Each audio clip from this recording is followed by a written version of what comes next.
Welcome back. If you're joining us, you are watching Channel 1 News Hour. We now move into our interactive segment. And tonight, I am talking to the Cabinet Secretary for ICT, Joe Mucheru. And our focus of discussion is online jobs. How exactly can you be able to access these, and are there real opportunities? The government has come up with the Ajira digital program, and we get to find out more about this. Thank you so much for coming to our studio. Thank you, Catherine. And I want to start off with the Ajira digital program.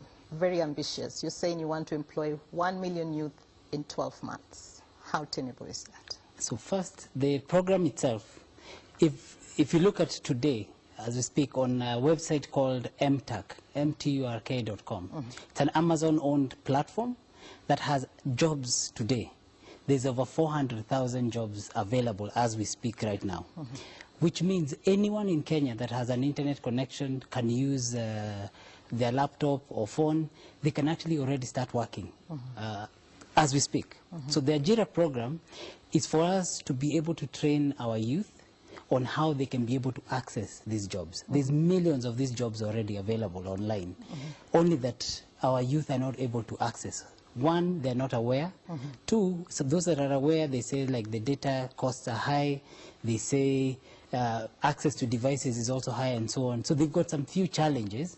And so the plan of the government is to train all these people and to ensure that Kenya becomes the headquarters, global headquarters of what is called freelancing. So the whole concept of online work is called the gig economy. You know, someone says, I have a small gig somewhere. But online work is actually work.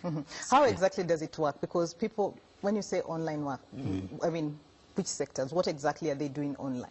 So I'll give an example. Yes. If you go to MTurk, some of the jobs that are there are transcribing. So, for instance, this interview we're having here is in English.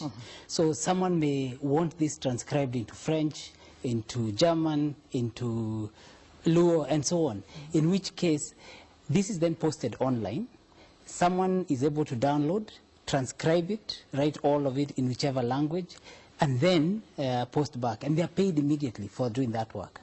So you can imagine the company that has posted it has not had to hire that person as in the formal way. They're not paying for their airtime, they're not paying for a desk and computers and all these things. So it's much cheaper for companies, and the trend is exponential in terms of the number of jobs that are being posted. There's actually millions of jobs on a daily basis. So you can go and do that. There's other jobs like classifying receipts. Is this receipt for entertainment? This is for travel. This was for stationery. You know, just classifying and sending. And you know, a final example would be, there's some companies that offer transcription of voicemail. So when you receive a voicemail, it is converted into text. Most of those companies, whereas people may think it's been done automatically, it's actually people in the background, where that message is broken maybe into 5, and the people working are able to transcribe very quickly, then it is stitched back and sent to someone as an SMS. That's a huge trend of business that is going on. And it's a market that's more than 300 billion in value, US dollars, and we hope that Kenya can be a big and significant member of that.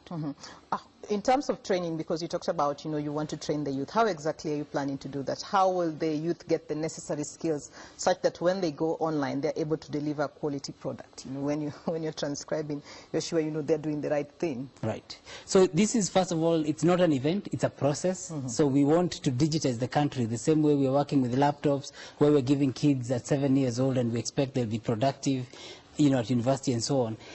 We've started with training youth workers. So we are training 350 youth workers that are going to be across all the constituencies in the country.